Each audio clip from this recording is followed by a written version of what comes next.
मराठी येणं गरजेचं आहे कारण तुम्ही महाराष्ट्राचे नागरिक आहात. ओके. हो मी तर चालू केला आहे. समजतं? अच्छा, व्हेरी गुड.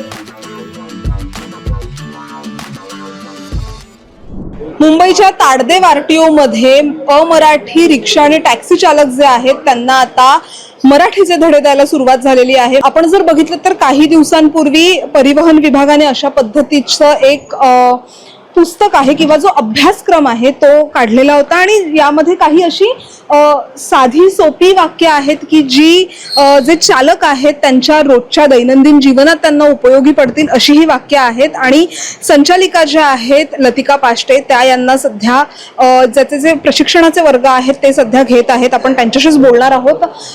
मॅडम, तुम्ही आता इथे यांना शिकवता आहात, कधीपासून शिकवायला सुरुवात झालेली आहे, तुमचा अनुभव कसा आहे आणि साधारण विद्यार्थ्यांची संख्या, तर विद्यार्थीच म्हणेन मी, जे चालक आहेत त्यांची संख्या कशी आहे, त्यांचा प्रतिसाद कसा मिळतोय? महाराष्ट्रामध्ये राहून मराठी येणं गरजेचंच आहे.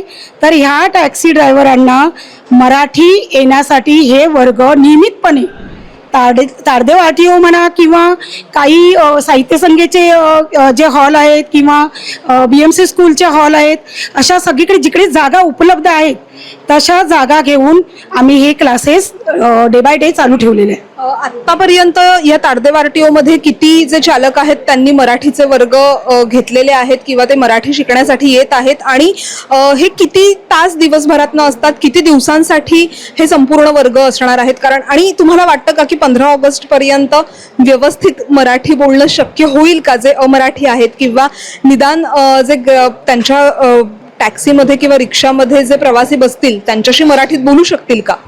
नक्कीच बोलू शकतील. कारण ही जी 16 वाक्य म्हणजे एका तासाला त्यांना 4च वाक्य शिकायचे आहेत. अशी चार अशी 4 तास म्हणजे आठवड्यातून 1 तास अशी 16 वाक्य त्यांना शिकायची आहेत. 16 वाक्यामध्ये सर्व आम्ही जेवढं समाविष्ट करण्यात आलं आहे की मराठी कोणी पॅसेंजर असेल तर दैनंदिन व्यवहारामध्ये जी वाक्य येत आहेत तीच वाक्य घेतलेली आहेत. तर नक्कीच या वाक्यांचा त्यांना उपयोग होणार आहे. मराठीचे वर्ग आहेत ते सुरू झालेले आहेत या ताडदेव आरटीओ मध्ये. तर याची काही परीक्षा असणार आहे का किंवा हे प्रमाण आपण कसं ठरवणार की एखाद्या टॅक्सी किंवा रिक्षा चालकाला मराठी हे आता व्यवस्थित येत आहे आणि तो प्रवाशांसोबत मराठीमध्ये संवाद साधू शकेल? तर त्यासाठी काही परीक्षा वगैरे असणार आहे का किंवा त्यांना काही प्रमाणपत्र दिलं जाणार आहे का? नक्कीच हे 4 तास कंप्लीट झाल्यानंतर 16 वाक्यांचं रिव्हिजन वगैरे झाल्यानंतर त्यांची एक ओरल एक्झाम होणार आहे, ओरल परीक्षा घेण्यात येणार आहे. त्याच्यामध्ये पडताळणी केली जाणार आहे की ह्यांनाही 16 वाक्य बरोबर बोलता येत आहेत की नाही. त्याच्याबरोबर आम्ही त्यांना उलट पॅसेंजरशी कसं बोलावं, आपलं वागणूक कशी असावी, जेणेकरून काही संवाद जे आहेत ते रूढली पण होत आहेत, त्याच्यामुळे थोडे वादावादी होत आहेत. तर त्याच्यासाठी पण आम्ही ते पण प्रशिक्षण त्यांना त्याच्याबरोबर देत आहोत. ह्यांना नक्कीच सर्टिफिकेट मिळणार आहे.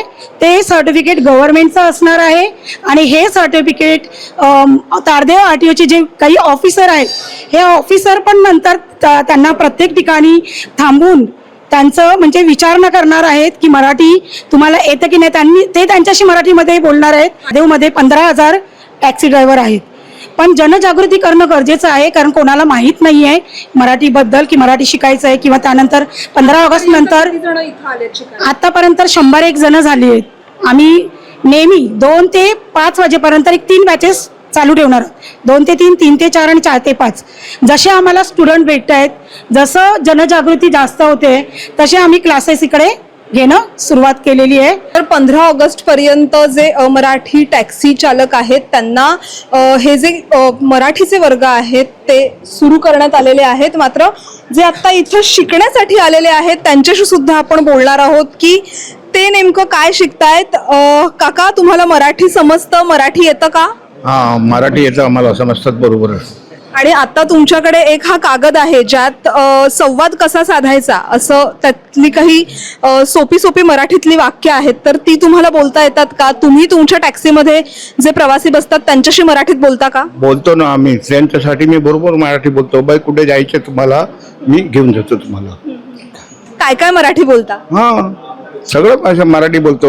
आरामात बस, काय नीट बसा, नाही तर काय डोकं आपटल, तुमच्या ब्रेक दाबलंच तर तुम्ही असं नीट लहान मुलाला तुम्ही हे करा, सगळं असं बोलतो मी.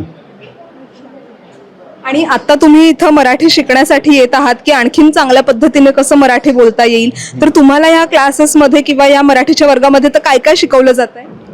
मराठी वर्गामध्ये मी तर शिकलेलं आहे सगळं, असं बोलतच आहे ना मी, तर हे नाही. हां आता तुमच्यासोबत जे इतर टॅक्सी चालक असतील तर त्यांना सुद्धा तुम्ही मराठी शिकवता का? हां बोलतो ना, माझ्या बरोबर पॅसेंजर बसतो ते पण, त्यांना कधी हिंदीमध्ये बोलतो, त्यांना बोलतो मी मराठीत बोलतो, मी असं बोलायचं आहे, मग मला असं बोलतो मी. तुमच्या एखादा पॅसेंजर बसला तर त्याच्याशी तुम्ही कसं बोलणार, कसं मराठीत बोलणार? हाँ आता बसा, तुम्ही बसा, मी छोड़तो, चांगली जगह छोड़तो, बराबर छोड़तो, ताई ताई बोलतो, आई बोलतो, हॉस्पिटल का सब बोलतो. आपल्यासोबत इथं आणखीन काही आहेत, आपण त्यांच्याशी बोलण्याचा प्रयत्न करू. दादा, किती वर्ष राहताय तुम्ही मुंबईत? अभी बचपन झालं माझ्या, पैदाशी मुंबईला आहे. अच्छा. आणि मग तुम्हाला मराठी कितपत येतं? मराठी येणार नाही, मतलब शिकतो आम्ही मराठी. नाव काय तुमचं? इरफान शेख. आणि मराठी तुम्हाला बोललेलं समजतं का? समजते, मराठी समजते, बोलणार भी थोडे थोडे सीखणार मराठी. और पॅसेंजर जसा सांगितलं होसाना पॅसेंजरला बात करतो आम्ही, कुठे जाता तुम्हाला, बायकला जायचं, येतो मराठी माझा बोलतो. लेकिन असं मला स्वतः कोणाला मराठीमध्ये मला आवडत नाही, म्हणजे ते जमत नाही तसं. जमत नाही. हाँ तुम्ही बोलता ना तर मी तुम्हाला मराठीमध्ये उत्तर देतो. लेकिन असं की मग स्वतः अभि साहेबांना मला सांगितलं की तुम्ही मला मराठीमध्ये विचारा, तुम्हाला काय विचारू मराठीमध्ये, मला आता आवडत नाही. तुम्ही बोललं की तो मी तुम्हाला उत्तर देतो.